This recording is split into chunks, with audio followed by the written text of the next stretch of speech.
राधे राधे जी। आप सभी मित्रों को आपके मित्र सखा दोस्त मस्त दीपक बिंदास दीपक श्री हरि के दास दीपक की प्रेम भरी जय जय श्री राधे श्याम। मित्रों, सावन का महीना चल रहा है, ये जिसे कहते हैं चतुर्मास। पहले श्रावण है, फिर आएगा भादो, फिर अश्विन, फिर देव उठनी 11 जो आएगी 12 नवंबर की, उसे कहते हैं कार्तिक। तो बात सावन की करते हैं।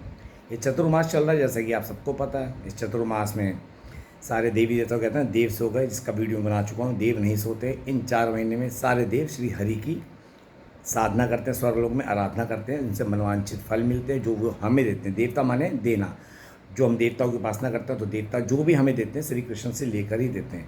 इसलिए तो मैं डायरेक्ट कहता हूँ श्री कृष्ण को पूजो, जो सबको देता वो हमें भी देगा, और उसी के नाम ध्यान से हमें मुक्ति मिलेगी, भवसागर मिलेगा।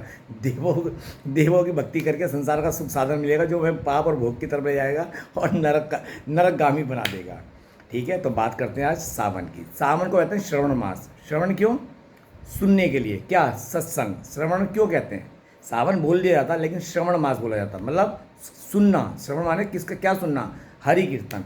सावन के अंदर क्या होता है? अत्यधिक बारिश होती है। बारिश होती है तो ज़मीनी कीड़े जो भी होते हैं विषैले, वो पानी से बाहर निकलते, छोटे छोटे कीट पतंग, क्योंकि पानी ज़मीन पे जाएगा तो कीट पतंग निकलेंगे। तो ऐसे में साधु संत महात्मा क्या करते हैं? धरती पे कदम नहीं रखते, जहाँ होते हैं अपने आश्रम में रहते हैं या पहाड़ों पे वहीं रहते, ताकि उनके चलने से कोई कीट पतंग मर ना जाए। क्योंकि संत कभी किसी का भी बुरा नहीं करते, वो सबको जीवन देने की बात करते हैं, अध्यात्म ज्ञान देने की बात करते हैं, और वो कण कण में सबको भगवान के रूप में देखते हैं। जीव जंतु में भगवान और होता है, सब में भगवान है। तो कण कण में जो होते हैं छोटे छोटे जीव में भगवान होते हैं। तो ऐसे में साधु संत महात्मा का बहुत अच्छा होता है, जहाँ रहते हैं वहाँ सत्संग करते हैं। क्योंकि श्रवण मास बारिश का समय होता है तो श्रवण करते हैं। हम भक्तों को इस समय उनको सुनना चाहिए, तो इसलिए कहते हैं श्रवण मास सुनने वाला मास है। लेकिन सावन बोल दिया जाता है।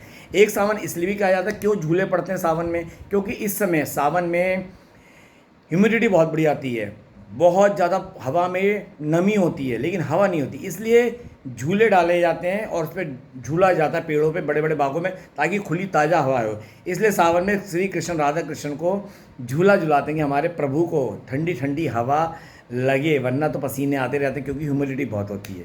ये भी एक आध्यात्मिक रीज़न है। तो श्रवण मास में हमें क्या खाना चाहिए? देखिए, बात समझने वाली बात है। हमें हरे पत्तेदार सब्जी नहीं खानी, क्योंकि हरे पत्तेदार सब्जी में ज़मीनी पौधे में जितने भी ज़मीनी कीड़े लगे होते हैं जो कि विषैले होते हैं। इस बात समझ लो, पालक, मेथी, बथुआ, साग, धनिया। आपने श्रवण मास में पालक, मेथी, बथुआ, साग, धनिया और दालें, ये नहीं खाना। दालें भी अगर आप खा तो लो, लेकिन जो 15-20 साल बाद इसका इफेक्ट पड़ता है ना, वो किस रूप में पड़ता है? पथरी के रूप में। ये बात आज समझ लीजिए। और तमोगुणी आहार, सिगरेट, बीड़ी, तंबाकू, ये भी नहीं लेना, इसका भी बहुत साइड इफेक्ट है। ये बात समझ लीजिए। मैं फिर बता रहा हूँ, बहुत अच्छी बात बता रहा हूँ। अच्छा लगे तो फॉलो करना, नहीं तो डिलीट कर देना। दास दीपक हमेशा आपका भला चाहता है, इसलिए मैं आपको एक बात बता रहा हूँ। तो आपने क्या नहीं खाना? पालक, मेथी, बथुआ, धनिया और दालें ना खाएं। ये मेरी एडवाइस है, मानना ना मानना आपके ऊपर। और तमोगुणी आहार, सिगरेट, बीड़ी, तंबाकू, बिल्कुल, शराब बिल्कुल इसका सेवन ना करें। बहुत साइड इफेक्ट पड़ेगा हमारे बॉडी पे, क्योंकि पाचन क्रिया भी बड़ी कमजोरी आती है। हरी सब्जी का बिल्कुल त्याग दो। अब तुमने खाना क्या है? लौकी, तोरी, गुदगुदे वाली लौकी, तोरी, टिंडा, परमल, पेठा, कमल, ककड़ी, आप ये खाइए। आप ये खा सकते हैं, लेकिन पालक नहीं खानी, मेथी नहीं खानी, बथुआ नहीं खाना, क्योंकि साग में कीड़े चुपके होते हैं और विषैले होते हैं। और इसलिए सावन मास के अंदर जो गौ माता होता है, इनका दूध भी विषैला हो जाता है। इसलिए सावन मास में जितनी भी गौ माता का दूध होता है वो भगवान पे चढ़ा जाता है, क्योंकि भगवान विष पी लेते हैं। जैसे कि उन्होंने सृष्टि की रक्षा के लिए विष धारण किया था, सागर मंथन में मिला था। लोग कहते हैं ना सावन में दूध चढ़ा रहे हैं, व्यर्थ कर रहे हैं। व्यर्थ नहीं कर रहे हैं, वो महादेव अपने ऊपर ले लेते हैं, वो उन्हें सब हजम हो जाता है। वो विष सब कुछ हजम कर जाता है। इतना बड़ा विष उन्होंने हलाहल विष अपने गले में धारण कर लिया, पी लिया सृष्टि की रक्षा के लिए। तो ये तो छोटा मोटा विष है। और आपको एक बात बता दूं, जब हलाल महादेव ने विष पिया था ना, सबसे पहले विष निकला था। भक्ति मार्ग में सबसे पहले आपको कटाक्ष सहन करने पड़ेंगे, और लास्ट में अमृत मिला था, औषधि निकली थी। ठीक है, बाद में भक्ति का प्रेम मिलता, लेकिन आपको भक्ति मार्ग में ना पहले तानो रूपी, निंदा रूपी विष पीना पड़ेगा। तो हलाल हज जब विष निकला था तो प्रभु ने अपने यहाँ धारण किया था। इसलिए भक्ति मार्ग में निंदा महंगी होगी, आपका अपमान होगा, चुपचाप उसे घूट पियो, और वो तुम्हारी भक्ति में तुम्हें आगे लेके जाएगा अगर तुम साइलेंट मोड पे रहोगे। क्योंकि वो हमारी निंदा, हमारा अपमान जो होता है, उससे हमारा अहंकार खत्म होता है।